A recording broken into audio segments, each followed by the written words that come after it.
তান্ত্রিক সাহেব বারাকাল্লাহু ফি উমরি হাজারাত উলামায়ে কেরাম উলামায়ে ইজাম ঝড়-তুফান বৃষ্টি বাদলের দিনে আজকের মহতী মাহফিলে যারা উপস্থিত হয়েছেন স্বেচ্ছা সানন্দে স্বতঃস্ফূর্ত ভাবে মনের আনন্দে শুধুমাত্র আল্লাহ তার হাবিব মুহাম্মদ সাল্লাল্লাহু আলাইহি ওয়াসাল্লামের রেজামন্দি হাসিল করার জন্য তাদের সকলকে আমার পক্ষ থেকে হৃদয় নিংড়ানো ভালোবাসা শুভেচ্ছা এবং অভিনন্দন জ্ঞাপন করছি।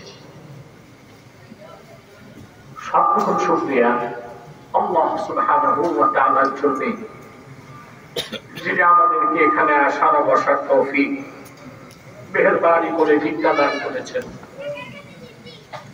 সেজন্য আসুন আমরা সকলে একবার অবনত চিত্তে হৃদয়ের আবেগ অনুভূতি উজাড় করে সমবেত কণ্ঠে বলি আলহামদুলিল্লাহ। অবনীত অসংখ্য দরুদ ও সালাম আল্লাহর সৃষ্টির প্রধান আকর্ষণ বিশ্ব সভার সভাপতি বিসমিল্লাহ সকল নবী রাসূলগণের মাথার তাজ শামসুল হিদায়াত বদরুদ দুজা সাইয়্যিদুস সাকালাইন ইমামুল মুরসালিন খাতামুন নবিয়্যিন ওয়াল মুরসালিন আফতাবে নবুওয়াত শাহনশাহে রিসালাত সরকারে দো জাহান সুলতানুল মদিনা নবিয়ুল আম্বিয়া নূরে মুজাসসাম শাহনশাহে রিসালাত আফতাবে নবুওয়াত নবিয়ুল আম্বিয়া মুহাম্মদ মুস্তাফা সাল্লাল্লাহু আলাইহি ওয়াসাল্লাম।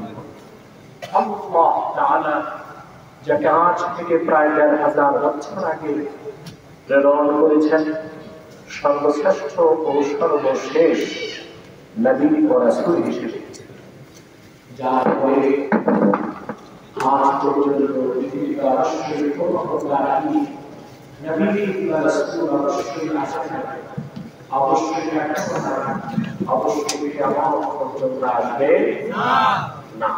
সম্মানিত সতীন, বাংলাদেশে ওয়াজ মাহফিলের একটা সময় হচ্ছে শীতকাল, ঠিক না? আর এটা হচ্ছে বর্ষাকাল। আপনাদের ভুরিচঙের দিনেও আমি বহু মাহফিলে এসেছি, এর চেয়ে 10 গুণ লোক হয়েছে। ওটা মাহফিলের সিজন, আর আপনাদের দৃষ্টিতে এটা আনসিজন। বৃষ্টি বাদল ছিল কয়েকদিন, ঝড় তুফান প্রতিদিন চলছে, তারপরে অনিশ্চয়তা থাকে মাহফিল আদৌ হবে কিনা। সবকিছু মিলিয়ে আপনারা বর্ষাকালের মাহফিলে সত্যিকার অর্থে যারা কোরআন প্রেমিক তারাই এসেছেন, আলহামদুলিল্লাহ। যতটুকু মানুষ এসেছে সুশৃঙ্খল ভাবে বসলে পরিবেশটা অনেক সৌন্দর্য লাভ করবে। যারা দাঁড়িয়ে আছেন আল্লাহর রাস্তায় বসে যান, দূর থেকে কাছে আসেন। আরো যারা আছেন দূরে আছেন কাছে এসে বসুন। সম্মানিত সুধী, কোরআনুল কারীম সূরা তাওবা থেকে আমি ৩২ এবং ৩৩ দুটো আয়াত তেলাওয়াত করেছি। এই দুটো আয়াতকে কেন্দ্র করে নির্ভরযোগ্য মুফাসসির এবং মুহাদ্দিসগণের দৃষ্টিকোণ থেকে কিছু কথা আপনাদের সামনে তুলে ধরার চেষ্টা করব ইনশাআল্লাহ। ভূমিকাতে একটি কথাই বলবো, এখানে আসার পেছনে পার্থিব জাগতিক রাজনৈতিক কোন স্বার্থ আছে? আমরা এসেছি দ্বীন শিখতে।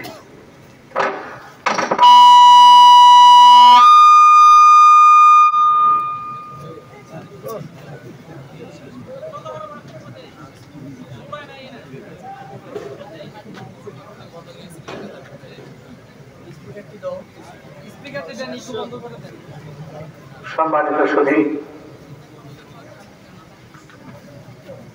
আমরা যারা দ্বীন শিখতে এসেছি, আল্লাহ তাআলা তাদের প্রত্যেককে প্রতিটি কদমে 10টি নেকি দান করেছেন। হলো না? পুরুষোচিত কণ্ঠে বলি সুবহানাল্লাহ। বসে আছেন, প্রতি শ্বাসে 10টি নেকি পাচ্ছেন। বাড়ি জায়গা পাওয়ার আগে যদি মৃত্যু হয়, শহীদের খাতায় নাম উঠবে। একটু পরে সম্মিলিত মোনাজাত করব। হাদিস সাক্ষ্য দেয়, মাজমুউজ যাওয়ায়েদ হাদিসের কিতাবে এসেছে, ইমামে হাইসামি রওয়ায়াত করেছেন, রাসূল করিম সাল্লাল্লাহু আলাইহি ওয়াসাল্লাম ইরশাদ করেছেন, আমার উম্মতের কোন মুমিন যদি দোয়া করে, বাকিরা যদি আমিন আমিন বলে, সেই দোয়া আল্লাহ ফেরত দেন না, কবুল করে দেন। তাহলে আশা রাখা যায় আমরা গুনাহ মাফ করে নিষ্পাপ হয়ে বাড়ি যেতে পারবো। শয়তান ওয়াসওয়াসা দিতে পারবে না তো? একটু দিবে, গরম তো বেশি, প্রচন্ড গরম। অনেকে আবার হাত পাখা নিয়ে আসছে, না তাল পাখা জানি না। হাত পাখা বললে তো আবার রাজনৈতিক ফ্লেভার আসে, তো পাখা নিয়ে আসছে, গরম খুব বেশি। শয়তান যেন আমাদের প্ররোচনা দিতে না পারে, আমরা নেক নিয়ত করি, কিছুক্ষণ পর মুনাজাত করে গুনাহ মাফ করে নিষ্পাপ বেহেশতি আল্লাহ ওয়ালা হয়ে বাড়ি যেতে চাই। কারা কারা হাত তুলে আল্লাহ তাআলাকে দেখেন? নারে তাকবীর, আল্লাহু আকবার, নারে তাকবীর, আল্লাহু আকবার। ডক্টর সাহেব এনাদুল আব্বাসী সাহেব হুজুরের আগমন, আমার নামে বহুত হয়েছে এতক্ষণ, শুনতে শুনতে মানুষ কান ফোটা হয়ে গেছে। আল্লাহ কবুল করুন। আবারও বলছি, আপনারা যারা দাঁড়িয়ে আছেন, আমি জানি না আপনারা কে কে খান বাহাদুর আসাদুল্লাহ লাঠিপুতি আল্লাহর রাস্তায় বসেন। রাগ করবেন না, একটি কথা বলি, আমাদের প্রোগ্রামে হিন্দু বা অমুসলিমরাও আসে, তারা বুঝতে লজ্জা পায়, আমরা বুঝতে বলি না। ওইরকম অমুসলিম ছাড়া মুসলমান যারা আছেন আল্লাহর রাস্তায় বসেন।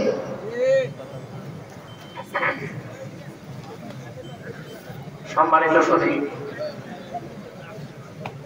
আসুন তেলাওয়াতের মাধ্যমে মূল আলোচনায় প্রবেশ করছি। আমার সঙ্গে আপনারা বলবেন, যেন প্রতিটি বাক্যের, প্রতিটি শব্দের, প্রতিটি অক্ষরের নূরকে আল্লাহ তাআলা আমাদের সিনায় বিকশিত করে দেন। أعوذ بالله من الشيطان الرجيم. بسم الله الرحمن الرحيم. يريدون أن يطفئوا نور الله بأفواههم ويأبى الله إلا أن يتم نوره ولو كره الكافرون. هو الذي أرسل رسوله بالهدى ودين الحق ليظهره على الدين كله ولو كره المشركون. আল্লাহ তাআলা বলেন, ইউরিদুনা আন ইউতফিউ নূরাল্লাহি বিআফওয়াহিহিম। কাফের মুশরিক ও বিশ্বাসীরা চায় তারা তাদের মুখ দিয়ে, মুখে ফু দিয়ে, কথা দিয়ে, সংলাপ দিয়ে, যুক্তি তর্ক দিয়ে আল্লাহর নূরকে নির্বাপন করবে।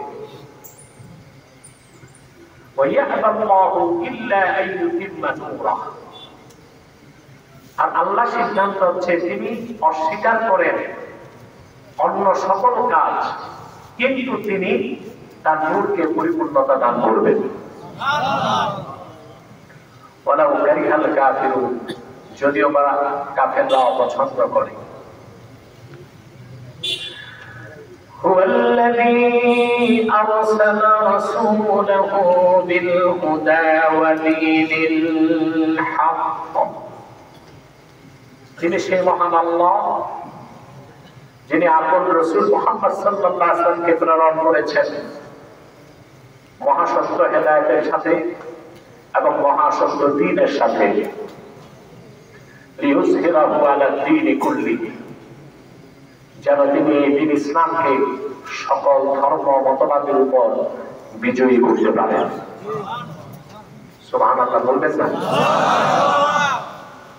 ওয়ালাউ কারিহাল মুশরিকুন যদিও বা মুশরিকরা অপছন্দ করে। আল্লাহ তাআলা তার দ্বীনকে ইসলামকে বলেছেন নূর, নূরুল্লাহ, আল্লাহর নূর। সুবহানাল্লাহ। আমাদের অধিকাংশ মুসলমানের দ্বীন ইসলাম সম্পর্কে সুস্পষ্ট কোনো ধারণা নাই। আমরা মনে করি পৃথিবীতে যেমন অনেকগুলো ধর্ম আছে ওইরকম ইসলাম একটি প্রথা সর্বস্ব গতানুগতিক ধর্ম। অবস্থাটা এখন ভালো হয়েছে। এতক্ষণ কি করছো? স্পিকার চলবে, ইকো চলবে না। ইকো তো দাও নাই।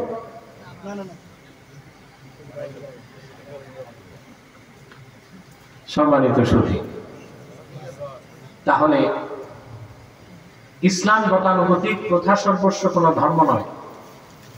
সুবহানাল্লাহ। পশ্চিমা বিশ্বে তিনটি সাবজেক্ট বেশি পড়ানো হয়।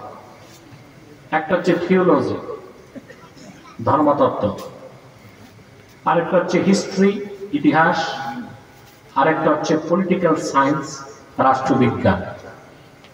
ইউরোপ আমেরিকায় যারাই রাজনৈতিক নেতৃত্ব দেয় এই তিনটা সাবজেক্ট তারা খুব ভালো করে পড়ে, ধর্মতত্ত্ব, ইতিহাস, রাষ্ট্রবিজ্ঞান।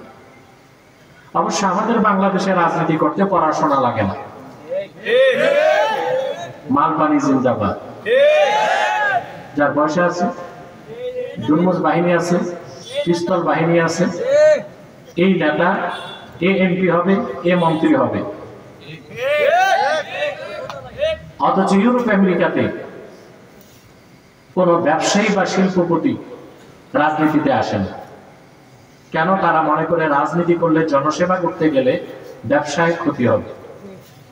আর আমাদের দেশে ব্যবসায়ীরা রাজনীতিতে আসে, রাজনীতিতে ঢুকে আগে করতো পুকুর চুরি, পরে করে সাগর চুরি। তো কয়টা সাবজেক্ট পড়ে ওরা? Theology, history, political science. ওরা যে ধর্মতত্ত্বটা পড়ায় ওটা সম্পূর্ণ মিথ্যাশ্রিত একটা ধর্মতত্ত্ব। ওখানে তারা ইসলামের অপব্যাখ্যা করার চেষ্টা করেছে। আর আমার দেশের যারা অক্সফোর্ড এবং ক্যামব্রিজে পড়াশোনা করে আসে তারা পশ্চিমাদের কাছ থেকে ইসলাম সম্পর্কে ভুল একটা মেসেজ নিয়ে আসে।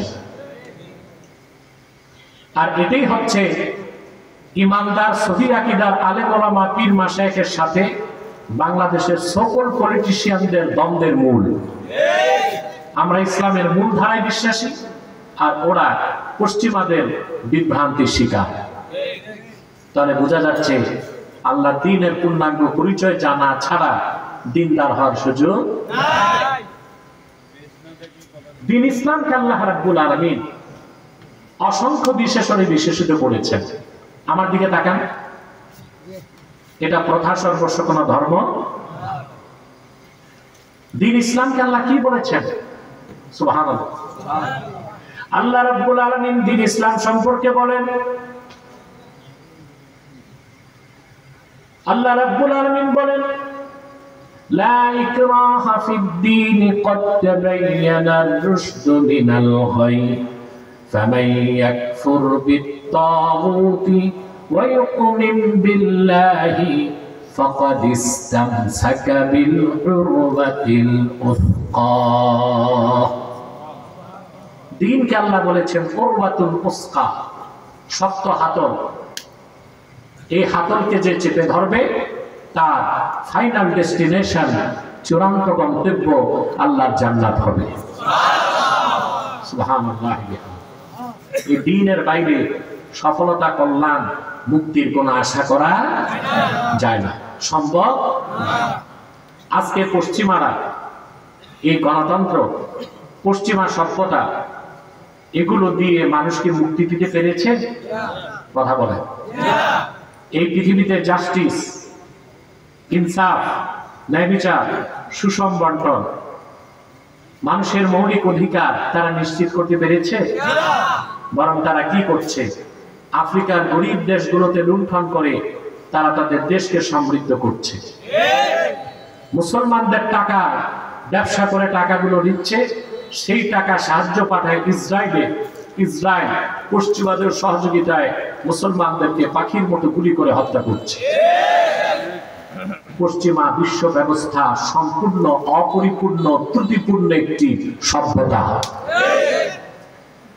সম্মানিত ভাইরা, এই দ্বীন ইসলাম হচ্ছে উরওয়াতুল উসফা, এমন এক রুজ্জু, শক্ত হাতল, যার এক প্রান্ত দুনিয়ায়, আরেক প্রান্ত জান্নাতে।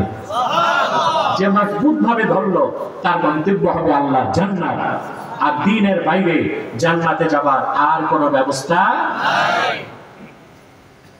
আল্লাহ রাব্বুল আলামিন এই দ্বীনকে বলেছেন নূর।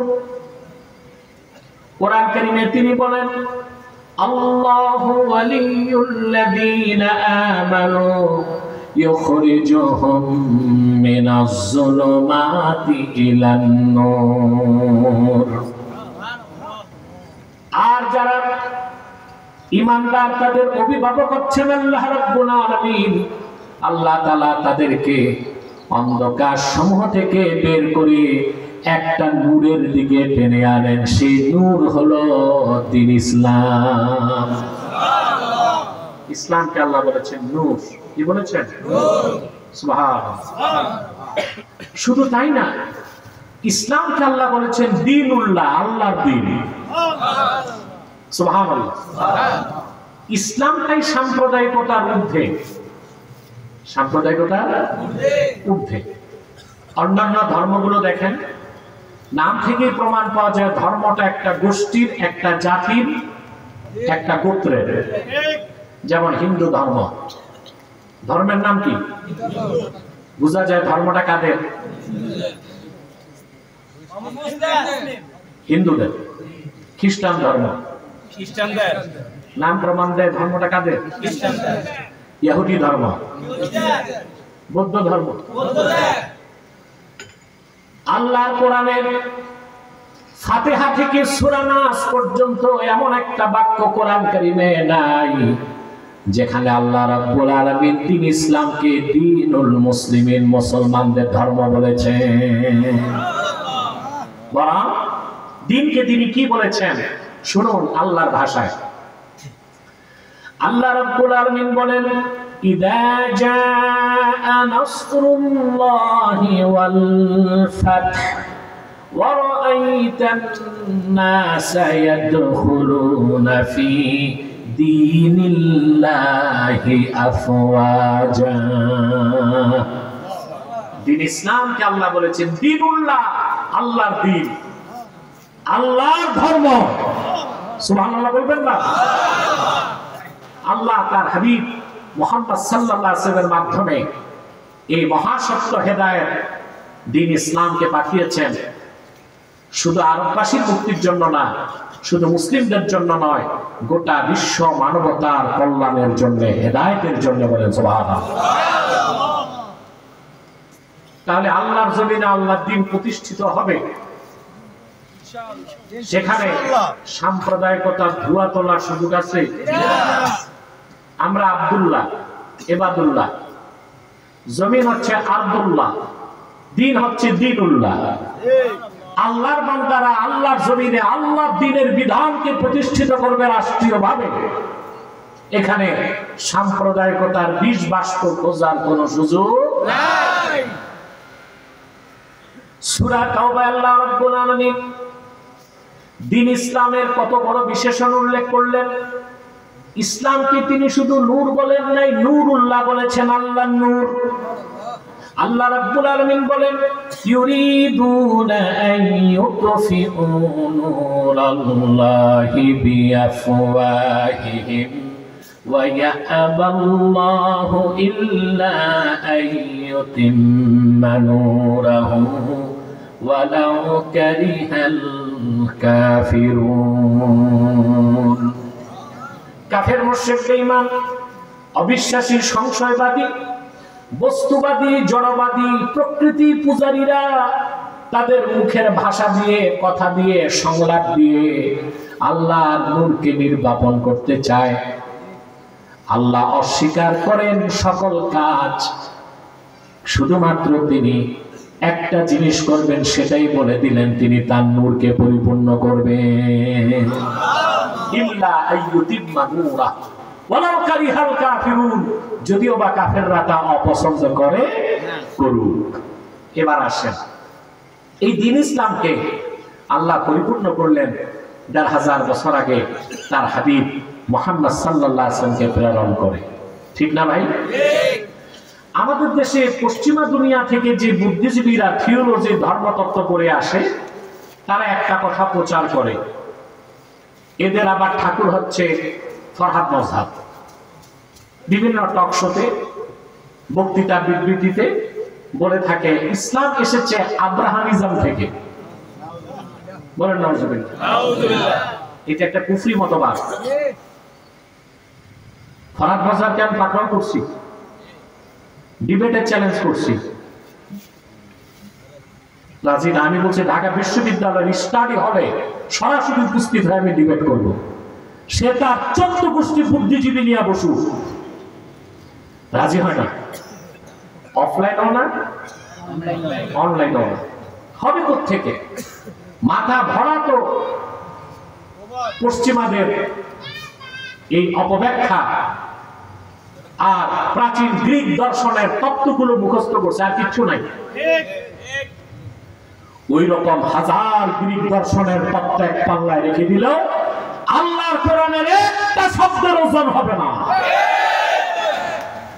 আজ আমার দেশ থেকে, আলিয়া মাদ্রাসা থেকে, কলেজ থেকে ছাত্রা বিশ্ববিদ্যালয়ে যাচ্ছে, আর এই মাথা পচা বুদ্ধিজীবীগুলো স্টাডি হলে ছাত্রদেরকে পাঠ চক্রে বসায়।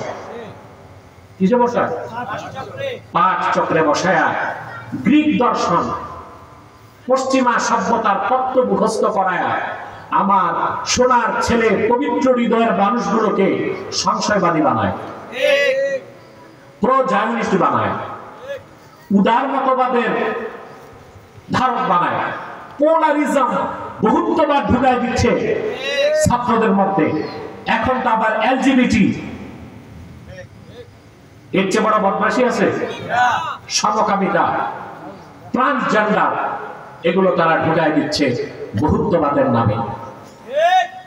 মনে রাখবেন মুসলমান, 24-এর 5ই আগস্টের পর দেশি বিদেশি চক্র বাংলাদেশে রোল প্লে করছে।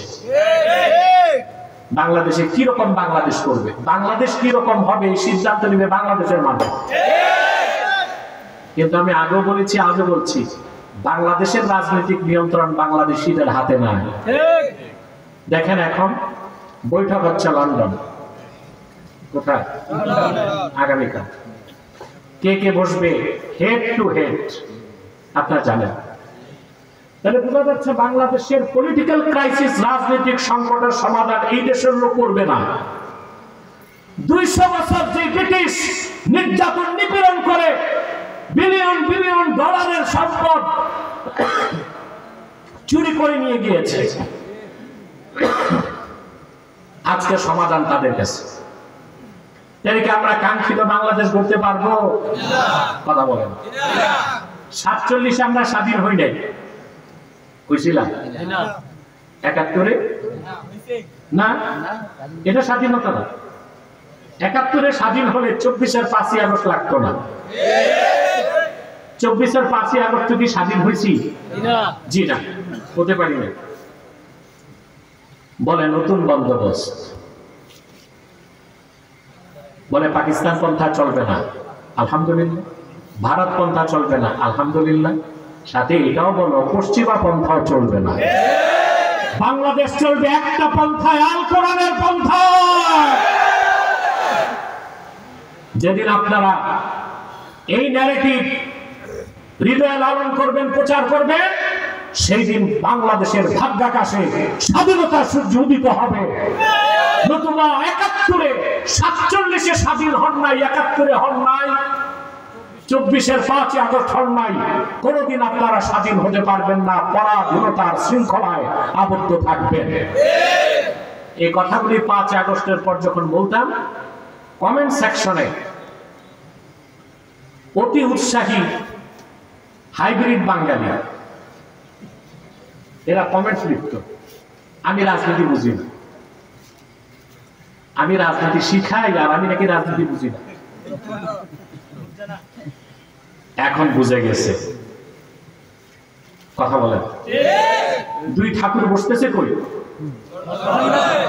তাতে বোঝা যায় আমাদের দেশের রাজনীতির নিয়ন্ত্রণ আমাদের হাতে না ওদের হাতে। ৬ মাস আগে বলেছিলাম বাংলাদেশের রাজনীতির নিয়ন্ত্রণ আটলান্টিকের ওপারে, আপনারা বলবেন ব্রিটেন তো প্রশান্তের ওপারে। গ্লোবাল পলিটিক্সে আমেরিকার পেয়াদা হিসেবে কাজ করে ব্রিটেন, অথবা ব্রিটেনে যাওয়ার মানে ওখানে আমেরিকার ফর্মুলা এজেন্ডা নেওয়া। সে যাই হোক, যা বলি আরো টের পাবেন সামনে, কিন্তু যখন টের পাবেন তখন ঢের দেরি হয়ে যাবে। আল্লাহ আমাদের হেদায়েত করুন। বলছিলাম ভাইরা, তো এই যে পশ্চিমা ধর্মতত্ত্ব পড়ে যারা আসে তারা বলে আব্রাহামিজম থেকে ইসলাম, এটা ইসলামকে খাটো করা। তারা বলতে চায় ইব্রাহিম আলাইহিস সালামের মতবাদের উপর 3টা ধর্ম তৈরি হয়েছে, ইসলাম, খ্রিস্টানিজম আর জুডাইজম। বলেন নাউজুবিল্লাহ। কোন ব্যক্তির মতবাদ ইসলামে নাই, ইসলাম পুরাটাই আল্লাহর পক্ষ থেকে। দ্বীনকে আল্লাহ কিভাবে পরিপূর্ণ করলেন, আল্লাহ তার নূরকে কিভাবে পরিপূর্ণ করলেন, তার ক্রমধারা বর্ণনা কোরআন করে দিয়েছে। এই দ্বীনের দাওয়াত দিয়ে আল্লাহ পাঠালেন হযরতে আদমকে, তারপরে শীষকে, তারপরে নূহকে। একের পর এক নবী এসেছেন, 25 জন পয়গম্বরের ইতিহাস আল্লাহ কোরআন কারীমে তুলে ধরেছেন। তারা সবাই ইসলামের দাওয়াত দিয়েছেন। সুবহানাল্লাহ বলবেন না? পয়গম্বরগণ দ্বীনের দাওয়াত দিয়েছেন, দ্বীন পরিপূর্ণ হয় নাই। ১৫০০ বছর আগে আল্লাহর আখিরি নবী মুহাম্মদ সাল্লাল্লাহু আলাইহি ওয়াসাল্লাম মাত্র 23 বছর দ্বীনের দাওয়াত দিয়েছেন। আল্লাহ রাব্বুল আলামিন তার নূর, নূরুল্লাহ দ্বীন ইসলামকে পরিপূর্ণ করে দিলেন। সুবহান। দ্বীন পরিপূর্ণতার ঘোষণা আল্লাহ দিলেন কিরকম অবস্থায়? ইমামে খাজেন তাফসীর খাজেনে লেখেন, রাসূল করিম সাল্লাল্লাহু আলাইহি ওয়াসাল্লাম বিদায় হজ্জে যখন আরাফার ময়দানে উপস্থিত হলেন, রাসূলুল্লাহ সাল্লাল্লাহু আলাইহি ওয়াসাল্লামের সামনে লক্ষাধিক সাহাবী উপস্থিত ছিলেন। সুবহানাল্লাহ।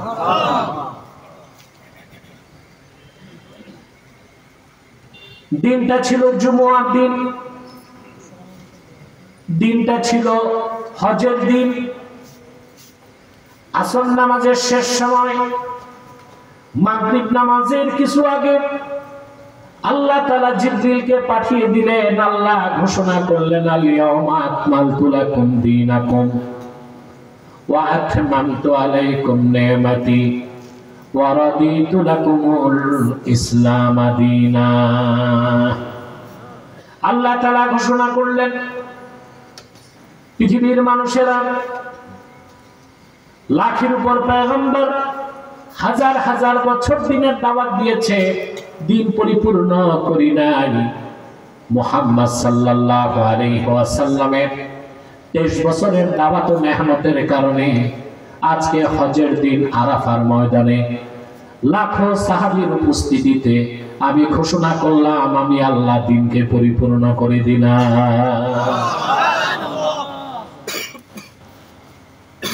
সুবহানাল্লাহ। একটু চিন্তা করেন তো, 1 লক্ষের উপর নবী হাজার হাজার বছর দিনের দাওয়াত দিলেন, দিন পরিপূর্ণ হয় নাই। মুহাম্মদ সাল্লাল্লাহু আলাইহি ওয়াসাল্লাম মাত্র 23 বছর দিনের দাওয়াত দিয়েছেন, দিন পরিপূর্ণ হয়ে গেছে।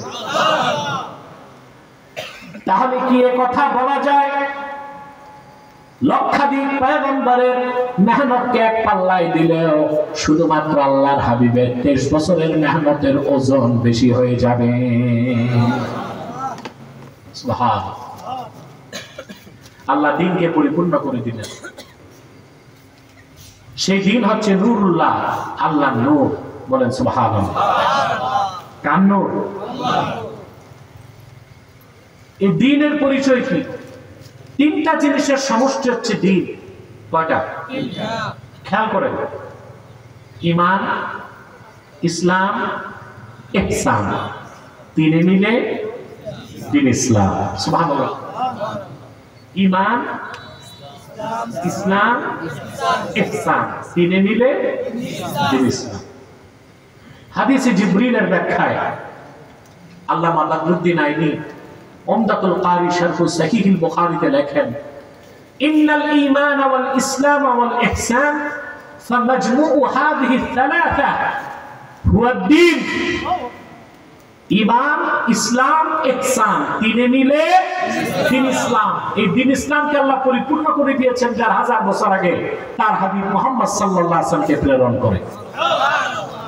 লাখের উপর পয়গম্বর আল্লাহর পক্ষ থেকে দ্বীনের দাওয়াত দিয়ে গেছেন, কিন্তু দ্বীন পরিপূর্ণ হয় নাই। পূর্বের পয়গম্বরগণ দ্বীনের দাওয়াত দিয়েছেন। কারো কাছে জিবরিল এসেছেন 10 বার, কারো কাছে 1 বার, কারো কাছে 5 বার। মুসা নবীর কাছে 300 বারের বেশি, ঈসা নবীর কাছে 415 বার। আর বুখারী শরীফ সাক্ষ্য দেয় আল্লাহর হাবিবের কাছে দ্বীনের পয়গাম নিয়ে জিবরিল এসেছেন 23 বছরে 24,000 বার। এই দ্বীনকে আল্লাহ বলেছেন নূরুল্লাহ, আল্লাহর নূর। এই দ্বীনের মৌলিক দিক কয়টা? ঈমান, ইসলাম, ইহসান, 3 মিলে দ্বীন ইসলাম। এই দ্বীন ইসলামকে আল্লাহ বলেছেন নূরুল্লাহ, আল্লাহর নূর। আব্রাহামিজম থেকে ইসলাম নয়, বরং এই দ্বীন ইসলামের একজন প্রচারকারী ছিলেন ইব্রাহিম আলাইহিস সালাম। ইব্রাহিম আলাইহিস সালামের থেকেই যদি ইসলাম হতো, তাহলে ইব্রাহিম আলাইহিস সালামের সবকিছু কি মানতে পারবো? কথা বলেন। আল্লাহ রাসূল সাল্লাল্লাহু আলাইহি ওয়াসাল্লাম যতটুকু অনুমোদন দিয়েছেন, এর বাইরে ইব্রাহিম আলাইহিস সালামের কোন সুন্নাত মানা যাবে না। যেমন খতনা, এটা সুন্নত ইব্রাহিম, আমরা করি না? কিন্তু আল্লাহর হাবিব সাল্লাল্লাহু আলাইহি ওয়াসাল্লাম স্বীকৃতি দিয়েছেন বলেই তো আমরা করি। কিন্তু ইব্রাহিম আলাইহিস সালামের আদর্শ কি এই ক্ষেত্রে পুরা মানা যাবে না? ইব্রাহিম আলাইহিস সালাম খতনা করেছেন 70 বছর বয়সে। আমরা যদি হুবহু এটা মানতে যাই, তো খতনা করতে হবে কত বছর বয়সে? 70 এর পরে। তার মানে অনেকে বিনা খতনায় মারা যাবে। তাহলে আব্রাহামিজম থেকে ইসলাম না, বরং ইব্রাহিম আলাইহিস সালাম ছিলেন দ্বীনের প্রচারক। আর উনি যে দ্বীনের প্রচার করেছিলেন তা ছিল অপরিপূর্ণ।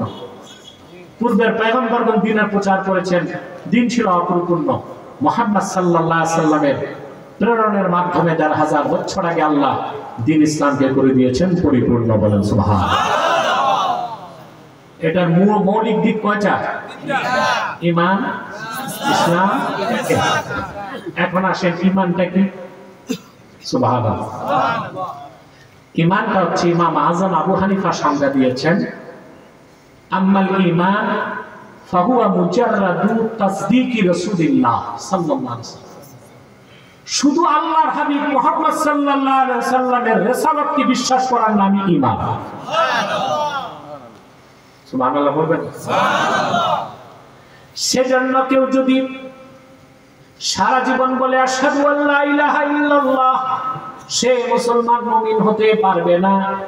একবার যদি বলে আশহাদু আন্না মুহাম্মাদার রাসূলুল্লাহ, সে ব্যক্তি মুমিন হয়ে যাবে। সুবহানাল্লাহ। রাসূলুল্লাহর রিসালাতকে বিশ্বাস করার নামই ঈমান। বলেন সুবহানাল্লাহ। প্রশ্ন আসে, তাহলে তাওহীদের বিশ্বাস কই? আল্লাহর উলুহিয়াতের কথা, রুবুবিয়াতের কথা, উবুদিয়াতের কথা, আখিরাতের বিশ্বাস, তাকদীরের বিশ্বাস এগুলো করি। যে ব্যক্তি আল্লাহর হাবিব মুহাম্মদ সাল্লাল্লাহু আলাইহি সাল্লামের রিসালাতকে বিশ্বাস করলো, সে তো 30 পারা কোরআন বিশ্বাস করলো। আর যে 30 পারা কোরআন বিশ্বাস করে নিল, আল্লাহ তাআলা ওই বান্দার অন্তরে ঈমানের 70টি শাখা গেঁথে দিবে। দ্বীন ইসলামের মূল ভিত্তি হচ্ছে ঈমান। এই ঈমানের ক্ষেত্রে কোনো কনসিডারেশন ছাড় নাই, আছে? বিশ্বাস হতে হবে পুরা। আমলের ক্ষেত্রে আল্লাহ ছাড় দিবেন, আমলের ক্ষেত্রে। ঈমানটা বুঝলেন? কথা বলেন। আল্লাহর কোরআনের শুরু থেকে শেষ পর্যন্ত প্রতিটি বাক্যের, প্রতিটি শব্দের, প্রতিটি অক্ষর বিনা প্রশ্নে বিশ্বাস করা। আল্লাহর হাবিব সাল্লাল্লাহু আলাইহি সাল্লামের প্রত্যেকটা সহিহ হাদিসকে বিনা প্রশ্নে বিশ্বাস করা, তার নাম কি? বাংলাদেশে একটা নতুন ফেরকা বের হয়েছে, আহলে কোরআন। এটা তো আহলে কোরআন না, আহলে শয়তান। এটা যেটা ঠাকুর নেতাটা বছর 2 আগে আমার সাথে ডিবেটে বসছিল, দেখছেন?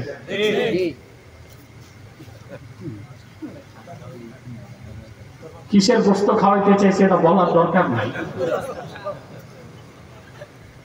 22 মিনিটের মাথায় নাকে খত দিয়া তওবা করে বের হয়েছে। এই শয়তানগুলো বলে শুধু কোরআন বিশ্বাস করি, আর একটা হাদিসও মানি না। এরা মুসলমান না কাফের? রাসূলুল্লাহ সাল্লাল্লাহু আলাইহি ওয়াসাল্লামের হাদিস অস্বীকার করলে তো ইসলামের অস্তিত্বই থাকে না। থাকে? ঈমানের পর ইসলামের মূল ভিত্তি কি? সালাত। কি? এই যে বলছি না, ঈমান তারপর ইসলাম। কালেমাটা হচ্ছে ঈমান, সালাত হচ্ছে ইসলাম। সুবহানাল্লাহ। যাকাত হচ্ছে ইসলাম, সাওম হচ্ছে ইসলাম, হজ হচ্ছে ইসলাম, শরীয়তের সব বিধান হচ্ছে ইসলাম। বাহ, আমার 45 মিনিট চলে গেছে, এখন কিছু শ্রোতা আসতেছে গাড়ি নিয়ে। এরা মানে বড় সন্দেহ ছিল। হ্যাঁ, মনে করেন এই লোকগুলো ফোন দিছে ওদের বন্ধু বান্ধবকে, হাতে আইসিনি এমনি তো বলেন।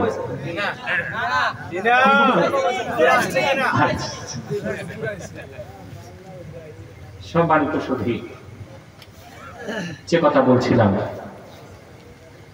হাদিস অস্বীকার করলে তো ইসলামই থাকে না। কালেমার পর কি? সালাত। ইসলামের মূল নিশানা কি? সালাত। তা হাদিস বাদ দিলে তো সালাত নাই। আল্লাহ রাব্বুল আলামিন কোরআন কারীমে সালাতের কথা বলেছেন 80 বারের বেশি, কিন্তু ফজর 2 রাকাত, যোহর 4, আসর 4, মাগরিব 3, এশা 4 কোরআনের কোথাও তো আল্লাহ বলেন নাই। সব এসেছে হাদিস থেকে। তাহলে কেউ যদি হাদিসকে অস্বীকার করে, নামাজ বলতে কিছু থাকে না। থাকে? নামাজের পর কি? রোজা। বুনিয়াল ইসলামু আলা খামসিন, শাহাদাতি আল্লা ইলাহা ইল্লাল্লাহ ওয়া আন্না মুহাম্মাদার রাসূলুল্লাহ সাল্লাল্লাহু আলাইহি ওয়াসাল্লাম ওয়া ইকামিস সালাতি ওয়া ইতাইজ যাকাতি ওয়াল হজ্জি ওয়া সাওমি রমাদান। আখরাজাহুল বুখারী ফিস সহিহ। এটা বুখারী শরীফ কিতাবুল ঈমানের তারজামাতুল বাবের পর প্রথম হাদিস। শুনতেছেন ভাই? ঘুমাচ্ছেন? দেখবো কে কে ঘুমান, হাত উঠান। কয়েকজন উঠেছে।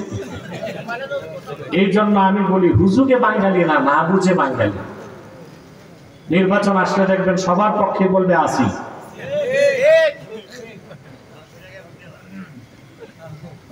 আগের রাতে যে মালপানি বেশি দিছে